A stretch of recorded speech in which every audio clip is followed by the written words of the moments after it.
Desire, when it is new, is so fresh and life-giving. Have you noticed? Is there any reason that all desire should not be new? In other words, is it normal to want things you already have? Interesting, isn't it? Is desire only talking about what hasn't come yet? So desire is about preference. It's about what I prefer relative to this or that or this or that. So is it possible for a desire to be unfulfilled for a long period of time, knowing what you know about source energy and your worthiness? Do you find it illogical that anyone, even you, would want something and want something and want something and want something and have it not come? Doesn't that strike you as odd? It does us. It strikes us as odd that any of you would have any desires unfulfilled that are aggravating to you. Because when you understand that you are in an environment which produces clarification and causes you to make determined statements or even silent vibrational offerings about what you want, and since we understand that the power of attraction is so strong and the willingness of Source to answer whatever is being asked for, from our point of view, it is really illogical that you could have an old, stale desire that is troubling to you. But then that's the reason for this gathering, isn't it? We have to say to you that there are a lot of people who do have things that they desire that seem to not be coming to fruition fast enough, or in some cases ever, it seems. But it isn't because you are not worthy, and it isn't because you're not asking, and it isn't even because you're not asking correctly, and it isn't because somebody else is getting it, and it isn't because it is lost out there somewhere and can't find you, and it isn't because there's not enough of it and somebody else has taken the quota of it, and so you have to find another desire if you want to get it fulfilled. It isn't anything like that. All it is that you are asking for something from a vibrational standpoint that is different from what you are asking for. And we think the trouble that you're having is that you have come to count so much on words and action, thinking that you make things happen through your action or that you make things happen through your words, when really everything happens through your vibration. So you could be asking for something steadily, often, loudly, and it may not be manifesting in your experience because you're asking from a pessimistic standpoint, or you're asking from a non-believing standpoint. You're asking from such a knowledge base of how things are that you are literally vibrationally blocking how you would like them to be. You're so accustomed to observing what is, to noticing what is, to talking about what is, to documenting what is, to making historical monuments about what is. It's no wonder your vibration gets full of what is. And that's a good thing if what is pleasing you, but it's not so good if what is not something that you want to keep replicating in your experience. So what happens to so many of our physical friends, bless your hearts, and we mean that in every sense of the word, you've become such realists, such observers of reality, such documenters of facts, such proponents of truth, that in many cases you have lost your ability to imagine yourself into a better place. Even though when you came forth into this physical body, that's exactly what you knew you would do.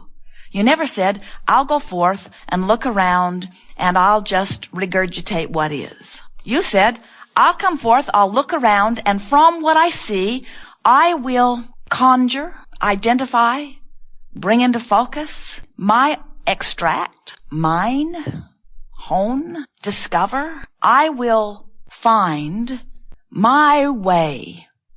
I will create what pleases me from all of this. I'll take some of that and some of that and some of that and some of that, and I'll put it together, and I will create something different than anyone has ever created that is unique to the personal preferences that are me. So you said, I'll be born into a specific environment, and that will influence me. And I'll co-create with others, and that will influence me. And I I will steep myself in the knowledge of the world, and that will influence me. But from all of this trial and error, from all of this moving through life, you said this, we heard you, we promised we would remind you. I will conjure, fashion, faction, determine, decide, prefer my own way about everything. And the universe will supply the goods, whatever's necessary, to bring it into manifestation. And you said, and the nice thing about this kind of molding process is, as it unfolds, if it doesn't please me, I can continue to modify it.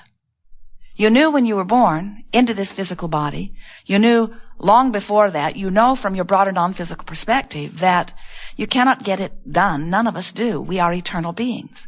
And you cannot get it wrong, because should you stand in a place that feels not good to you, from that clarifying position, you identify what you would prefer. And in the moment that you identify it, Source goes to work on delivering it. Your only work is you've got to go with the flow of your new determination. You can't continue to beat the drum of where you are. Now, why do you do that anyway? Well, we're not really asking you. We're wanting to pose the question so that you might ask yourself, why would I do such a thing? And we want to help you let yourself off the hook by saying to you, you do such a thing because somehow along your path you have become convinced that it's very important to explain where you are. And there is substance to that, because there is this distance to travel from where you are to where you want to be. So knowing where you are does give you some information about whether you're moving in the right direction or not. But you sort of got carried away with explaining where you are by going back and retracing your steps in a sort of justifying attitude of, well, this is where I am because of this and this and this and this and this. And we say, well, if you're explaining that you're where you are because of this and this and this and this and this, at the same time, you are assuring that you will remain there for here and here and here and here and here and here and here, because all of your power is right now. So if you're using your powerful now to explain how you got to a place you don't want to be, you are also using your powerful now to make sure that the next place is just like it, and the next place is just like it. Because future experience is mimicking what you're talking about now, what you're thinking about now, how you're feeling now. There's another pretty substantial reason that you try to justify or explain what has happened that has brought you to where you are. And we really want you to hear this, because as you hear this and sort of integrate it and watch yourself doing it and then do something different about it, this could serve you in a very powerful way. And for many of you who are here, we can feel that you're right on the brink of this understanding. You talk about how you got to where you are, because when you're standing in a place that is different from the place you want to be, not enough money, not enough vitality, not enough lover, not enough physical wellness, not enough clarity, not enough of something is where you're standing. At so many levels of your being, you know this is not who you are, and that something different really should be happening. At many levels of your being, you know you are supposed to be joyful, and you know you're supposed to feel good, and you know it's supposed to feel fun.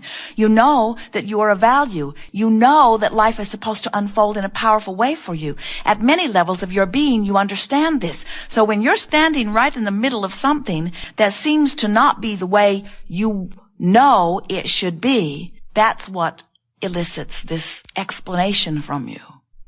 And so next time you catch yourself explaining how you got to where you are, just stop and laugh and say to yourself, or to whoever's listening, if they're willing, the only reason that I keep beating this drum of justification is because I know who I really am, and who I really am is healthy.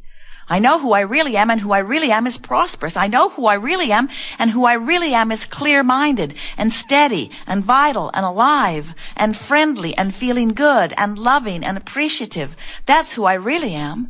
So if I'm standing here in this place and I'm not there, you sort of are going berserk on so many levels, because something has gone terribly wrong.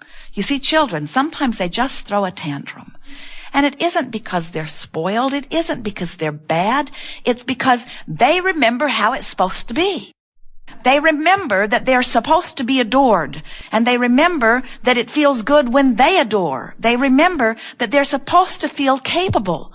And so if they're feeling confined, if they're feeling unloved or not appreciated, or if they're feeling in bondage, or if they're feeling held back, and they throw their tantrum, look at them and say, we all do that in some degree when we are not allowing ourselves to be, or when we are not feeling that we are being allowed to be who we are. Now, for most of you, it's that feeling of loss of freedom. It's that feeling that something has happened, someone is stronger, someone is bigger, someone is disorganized, someone is wrong, someone's in my life, and them being in my life makes my life not as good if they weren't in my life. Or something has happened and it would feel better if it would go away. And what we've noticed as we watch you run the gamut of your emotions, all the way from despair, all the way up to that appreciative, joyous ecstasy that you find in words that you describe like passion,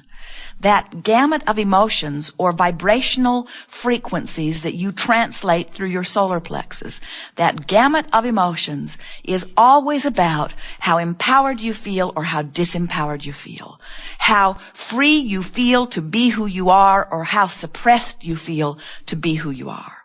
So, we want to tell you right up front, you are lovers. You were born to love. You are love. That's who you are. So if someone is standing before you and they are so blasted, unlovable, that you'd like to just kill them, you tend to want to give them the credit for how you feel. Because you didn't feel that way before they were standing there behaving in that way. And now they're standing there behaving in that way, you would like them to change their behavior so that you could feel better, wouldn't you? Admit it, we know. We read minds. But it's a trap, isn't it? Because you can't round them up and make them behave. They squirt out in all kinds of different ways. They escape, and you can't catch them all. In other words, if your happiness depends upon controlling the behavior of even one other, you are in deep doo-doo. Because you cannot vibrate for another, but you can vibrate for yourself. So, the art of allowing says, I'm going to learn how to offer a vibration no matter what so that I allow connection to source, which is what feels good. So, I don't have to throw any more tantrums. I don't have to have any more panic attacks. I never have to be afraid of anything. I can feel good under any and all conditions because I have the ability to focus my attention, past, present, and future, into thought patterns that feel good. I can allow the flow. The flow of what? The flow of connection to who you are. You are extensions of source energy. You are flesh, blood, and bone. You are beautiful in your bodies. But everything that you are in your bodies is a translation of the energy that you really are. You are eternal energy beings. You are transmitting and receiving mechanisms as you stay here in your bodies, but you are current, you are energy, you are vibration. So when we talk about going with the flow, or when we talk about the art of allowing what? The art of allowing your alignment with who you are. The art of allowing yourself to be in vibrational alignment with the energy of your source. For a while, we called this gathering the science of deliberate creation. But we saw you thinking too hard when we called it the science of deliberate creation. Oh, science. Science, I must study. We like the word science because it indicates something that is continuing to evolve. Deliberate, we like the word deliberate because that means I'm going to deliberately offer thought.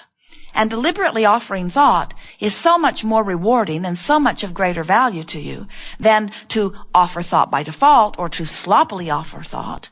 In other words, it's easy to just look around and talk about what you're seeing.